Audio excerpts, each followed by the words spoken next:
So here we have the episode 4 of answer writing course. मेरा नाम है सुधांशु और स्वागत है आप सभी का ब्लेड लर्नर ह्यूमैनिटीज़ पे। इस वीडियो को शुरू करें उससे पहले मैं आप सभी का शुक्रिया अदा करना चाहता हूँ आपके अच्छे अच्छे कमेंट्स के लिए। और सबसे अच्छी चीज़ जो लगी उन कमेंट्स की, that you are feeling the improvement. और यही बेसिकली मोटो था इस कोर्स को लॉन्च करने का, और यही हमारे ब्लेड लर्नर पे वीडियोस डालने का या कोर्सेज चलाने का बेसिकली पर्पस ही है कि आप as a humanities student best बन सके। What you do, be the best. This is the punch line of our blade learner humanities. इस वीडियो में किस चीज़ के ऊपर बात करेंगे? इस वीडियो में बात करेंगे हेडिंग और सब हेडिंग के ऊपर। बहुत सारे बच्चों की ये प्रॉब्लम होती है कि भैया हम फ्लो चार्ट नहीं बना पाते, हमसे 8 मार्कर में पॉइंट्स तो लिख लिए जाते हैं बट फ्लो चार्ट नहीं बनता। फ्लो चार्ट आपका नहीं बन पाता है, उसके पीछे समस्या यही है कि आपको सब हेडिंग बनाना नहीं आता। और हेडिंग जो है ये ज़रूरी है एग्जामिनर को क्लैरिटी देने के लिए। तो पहले तो ये जान लेते हैं कि भैया क्यों ज़रूरी है ये चीज़, हेडिंग और sub heading, why they are necessary.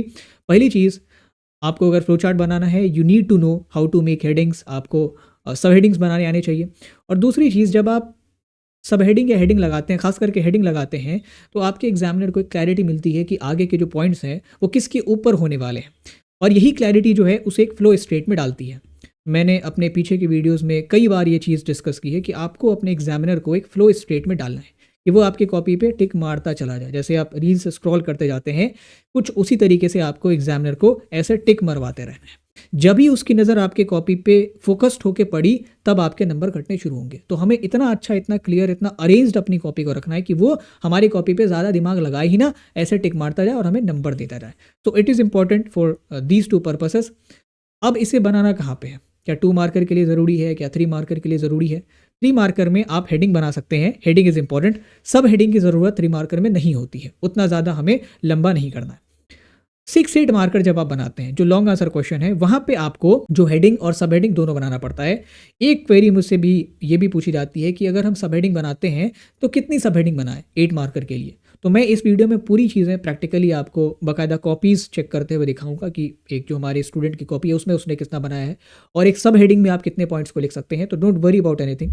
सबसे पहले ये जान लेते हैं कि भैया हेडिंग और सब हेडिंग होता क्या है। When we talk about heading we are talking about what. जैसे ये जो सवाल है 3 मार्कर, उसको अगर आप देखें, describe any 3 features of ancient numismatics. Ancient numismatics के ऊपर ये सवाल है, तो मैंने उसके ऊपर एक इंट्रो बनाया है। आप अगर इंट्रो बनाना नहीं जानते हैं, please watch the second episode of our answer writing course, उसमें मैंने इंट्रो के ऊपर बात की है। अब जब आप एंशिएंट न्यूमिस्मेटिक्स के फीचर्स लिखेंगे, ये आप नीचे 3-4 फीचर लिख रहे हैं और आपने सीधे इंट्रो के बाद अगर फीचर को लिखना शुरू कर दिया है, तो एग्जामिनर को कई बार ऐसा लगता है कि ये जो फीचर्स हैं वो बेसिकली आपके इंट्रो का ही एक्सटेंशन है। और अगर आपने बीच में हेडिंग नहीं डाली है तो एक परसेप्शन ये भी एग्जामिनर बना सकता है कि आपका जो इंट्रो है वो बेसिकली एक फीचर ही है। तो इसीलिए ज़रूरी हो जाता है कि इंट्रो और फीचर्स, या जो भी आप लिख रहे हैं अपने यहाँ जवाब में, आप किसी रीज़न को लिख रहे हैं, आप किसी इम्पैक्ट को लिख रहे हैं, तो उसके बीच एक डिफरेंशिएटर हो। आपका हेडिंग वही डिफरेंशिएटर का काम करता है। So that is the heading. ये रहा हेडिंग। और अब अगर बात करें सब हेडिंग की, सब हेडिंग क्या होता है? सब हेडिंग इज़ बेसिकली जो 8 मार्कर में यूजुअली लगाते हैं या लॉन्ग आंसर क्वेश्चन में। इसमें मैं आपसे पूछ रहा हूँ, explain the agricultural practices followed by cultivators to increase the productivity from 600 BC to 600 C। कि भैया कौन कौन से तरीके लगाए गए थे जिससे इस पूरे अर्ली हिस्टोरिक पीरियड में कल्टीवेटर्स ने अपने एग्रीकल्चरल प्रोडक्टिविटी को और प्रोडक्शन को बढ़ाया। तो सबसे पहले मैंने एग्रीकल्चरल प्रोडक्शन का जिक्र किया है, उसकी इंपॉर्टेंस के बारे में थोड़ा सा यहाँ पे जो है डिस्कस किया हुआ है इस इंट्रो में।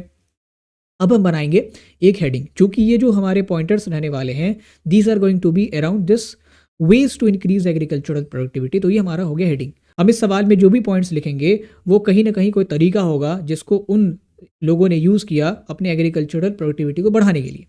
अब जो भी तरीके हम लिखेंगे उनको, उनके पॉइंट्स को हम लोग क्लब कर सकते हैं। 2-3 पॉइंट्स को किसी एक बैनर के अंदर लिख सकते हैं, 2-3 पॉइंट को किसी एक टाइटल के अंदर लिख सकते हैं। तो इसमें कुछ पॉइंट्स आएंगे प्लो एग्रीकल्चर के ऊपर कि लोगों ने प्लो एग्रीकल्चर करना शुरू किया, कुछ पॉइंट्स आएंगे पैडी ट्रांसप्लांटेशन के ऊपर, कुछ पॉइंट्स आएंगे आर्टिफिशियल इरिगेशन के ऊपर, कुछ पॉइंट्स आएंगे लैंड ग्रांट्स के ऊपर भी कि लैंड ग्रांट्स देके भी एग्रीकल्चरल प्रोडक्शन और जो प्रोडक्टिविटी है वो बढ़ाई जाती थी। ये है आपका बेसिकली सब हेडिंग। सब हेडिंग करता क्या है? आपने इकट्ठे जो 15-20 पॉइंट लिखे होते, अगर आप सब हेडिंग नहीं बनाएंगे तो एक तो आप पहले फ्लो चार्ट नहीं बना पाएंगे अच्छे से। सब हेडिंग के ज़रिए ही आप फ्लो चार्ट बनाते हैं। और अगर आपने सब हेडिंग नहीं बनाई है तो आप जो भी पॉइंट्स लिख रहे हैं 15-20 उसको आप इकट्ठे लिखेंगे और एग्जामिनर के लिए अब वो मोनोटोनस हो जाएगा, अब उसको एक एक पॉइंट देखना पड़ेगा। इससे अच्छा है कि आपने अगर सब हेडिंग लगा दिया, एक सब हेडिंग में मोस्टली 3 या 4 पॉइंट होते हैं, एक पॉइंट भी लिखे जा सकते हैं, कोई मसला नहीं है। तो जब आपने सब हेडिंग लगा दी है तो अब एग्जामिनर को पता चल गया कि सामने वाला जो पॉइंट है वो प्लो एग्रीकल्चर के ऊपर है, ये जो आगे के 2-3 पॉइंट्स होंगे वो पैडी ट्रांसप्लांटेशन के ऊपर होंगे, ये जो आगे के 2-3 पॉइंट्स होंगे वो आर्टिफिशियल इरिगेशन के ऊपर होंगे। तो the sub headings then they basically classify all the points और उसको एक टाइटल के अंदर कन्वर्ट करता है, जिससे आपके एग्जामिनर को क्लैरिटी मिलती है, आप फ्लो चार्ट बना पाते हैं और आपका एग्जामिनर आपके पॉइंट्स को आसानी से इन कीवर्ड्स के जरिए रिवाइज भी कर लेता है। तो कुल मिला के ये आपके एग्जामिनर का काम ही आसान करता है। And this is why making sub heading is very important. शुरुआत करेंगे हेडिंग कैसे बनाया जाता है उससे। हेडिंग बनाना बहुत आसान है। इसमें करना क्या होता है, जो भी सवाल में आपसे पूछा जा रहा है उसकी हेडिंग आप लगाते हैं। जैसे यहाँ पे मैं पूछ रहा हूँ कि explain the reason behind the power of Magadh, तो आपको बेसिकली मगध का इंट्रो लिखना है, उसके बाद एक हेडिंग लगा देना है reason behind the power of Magadh, और उसके बाद आपको पॉइंट्स लिख देने हैं। पॉइंट्स कितने लिखने हैं, कैसे लिखने हैं, उसके लिए आप पॉइंट मेकिंग की वीडियो देखिए। इंट्रो कैसे बनाना है उसके लिए आप इंट्रो मेकिंग की वीडियो देखिए। दूसरा सवाल है describe the drainage system of Harappan civilisation. इसमें हड़प्पन सिविलाइजेशन के ड्रेनेज सिस्टम के फीचर्स आपसे पूछ रहे हैं, तो या आप फीचर बता दीजिए, हेडिंग लगा दीजिए feature of drainage system, characteristic of drainage system, या डिस्क्रिप्शन ऑफ ड्रेनेज सिस्टम, या स्पेशलिटी ऑफ ड्रेनेज सिस्टम, जो भी आपको लग रहा है उसका आप एक हेडिंग लगा सकते हैं। तीसरा सवाल है describe the aspiration and objectives of the rebels during the Indian rebellion of 1857 as reflected in their proclamations and actions, कि भैया रेबल्स चाहते क्या थे। तो सबसे पहले एक इंट्रो देंगे इस पूरे रिवोल्ट का या रेबल का, और उसके बाद हम रेबल्स के जो एस्पिरेशन को लिखना शुरू करें उसके पहले हमने हेडिंग लगा दिया एस्पिरेशंस ऑफ रेबल्स, या ऑब्जेक्टिव्स ऑफ रेबल्स, या purpose of rebels behind rebellion of 1857 या this first war of independence. तो ये है हेडिंग। इससे क्या होगा, एग्जामिनर को पता चल गया कि भैया इंट्रो अलग है, पॉइंट अलग है, और ये जो पॉइंटर्स है वो किसके ऊपर होने वाले हैं, तो ये एस्पिरेशन के ऊपर होने वाले हैं। ये जो पॉइंटर्स है वो किसके ऊपर होने वाले हैं, फीचर्स के ऊपर होने वाले हैं। This is how you make heading. और अगर ये चीज़ क्लियर है, हमारी आंसर राइटिंग सीरीज़ पसंद आ रही है, make sure you hit the subscribe button और इस वीडियो को लाइक ज़रूर करें। कमेंट में हमें बताएं कि आपको इस आंसर राइटिंग सीरीज़ से क्या फ़ायदा पहुंच रहा है, और जब आप कमेंट में फीडबैक दे रहे होंगे तो आप इस ड्यूरेशन को कोट भी ज़रूर करना, जब मैं ये कह रहा हूँ कि आप बताएं कि आपको क्या फ़ायदा पहुंच रहा है। Now coming to the sub heading, कि भैया सब हेडिंग कैसे बनाते हैं। मसला यहाँ पे आता है, हेडिंग बनाने में कोई मसला नहीं है, वो आसानी से सब लोग बना लेते हैं। सब हेडिंग बनाने के लिए आपको करनी होती है दो चीज़ें। सबसे पहले जो भी पॉइंट्स आप लिखेंगे, मैंने जैसा कहा है कि 3 मार्कर में या शॉर्ट आंसर में इसको बनाने की कोई ज़रूरत नहीं है, ये काफ़ी लंबा कर देगा आपका प्रोसेस। लॉन्ग आंसर क्वेश्चन में आप 15-18 पॉइंट लिखेंगे, मिनिमम 12 पॉइंट्स तो आप लिखेंगे ही लिखेंगे। आपको क्या करना है, उन सारे पॉइंट्स को अरेंज कर लेना है। ये आप ऐसे तुरंत नहीं सीखेंगे, सबसे पहले आपको प्रोसेस करना पड़ेगा। आप जो भी पॉइंट्स लिखेंगे 8 मार्कर में उनको एक जगह लिखिए, और फिर देखिए कि इसमें से कुछ पॉइंट्स जो है ना उनको आप एक साथ कलेक्ट कर सकते हैं, क्योंकि वो सिमिलर थीम के ऊपर है। सिमिलर थीम के ऊपर है। जैसे मैंने पिछले सवाल में क्या कहा था कि जो एग्रीकल्चरल प्रोडक्शन के मेथड्स हैं जो भी यूज़ किए गए थे उस पूरे पीरियड में, वो बताइए। तो आपने सारे पॉइंट्स को लिखा, तो फिर देखा कि यार 2-3 पॉइंट्स ना कॉमन है, इसमें प्लो एग्रीकल्चर की बात की जा रही है, फिर आगे के 2-3 पॉइंट्स में पैडी ट्रांसप्लांटेशन की बात की जा रही है, फिर आगे के 2-3 पॉइंट्स में कैनाल्स की बात है, रिजर्वायर की बात है, तो वो बेसिकली इरीगेशन की बात है। तो collect the points with the similar theme, क्योंकि उनको हम इकट्ठे लिखने वाले हैं किसी सब हेडिंग के अंदर। और जब हमने इन पॉइंट्स को इकट्ठा कर लिया तो उनको एक कॉमन कीवर्ड के अंदर जो है उसको एक टाइटल दे देते हैं, which is the sub heading. ये हमने प्लो एग्रीकल्चर वाले पॉइंट्स को इकट्ठा कर लिया, उसको प्लो एग्रीकल्चर नाम की सब हेडिंग के अंदर कैटेगराइज कर दिया। हमने जो भी पैडी ट्रांसप्लांटेशन का जिक्र किया तो सीधे पैडी ट्रांसप्लांटेशन लिख दिया, या ग्रोथ ऑफ पैडी ट्रांसप्लांटेशन, जो भी आपकी जिस टाइप की अंग्रेजी है आप उस हिसाब से कीवर्ड असाइन कर सकते हैं। That is how you make a सब हेडिंग। अभी मैं आपको प्रैक्टिकली 2 स्टूडेंट की कॉपीज़ दिखाता हूँ जो हमारे निंजा और अल्फा बैच के स्टूडेंट हैं।